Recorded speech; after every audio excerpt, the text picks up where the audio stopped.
ఇంటి ముందు పెంచుకున్న చెట్లు పోయి ఇంట్లోకి ఏసీ వచ్చింది. ఇంటి బయట ఉండే కట్టెల పొయ్యి పోయి ఇంట్లోకి గ్యాస్ వచ్చింది. ఇంటి ముందు అరుగులే పోయి ఇంట్లోకి టీవీ వచ్చింది. ఇంటి ఆవరణంలో ఉండే పెరడు పోయి పాలరాయి ఫ్లోర్ అయింది. ఇంటి బయట ఉండే మంచినీళ్ళ కుండ పోయి ఇంట్లోకి ఫ్రిడ్జ్ వచ్చేసింది.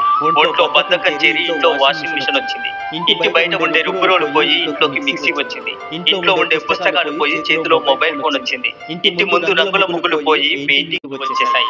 ఇంట్లో ఉండే పెద్దవాళ్ళు వృద్ధాశ్రమంలో అనాథలయ్యారు. ఇంటి బయట మరుగుదొడ్లు పోయి ఇంట్లో అటాచ్డ్ బాత్రూమ్స్ అయ్యాయి.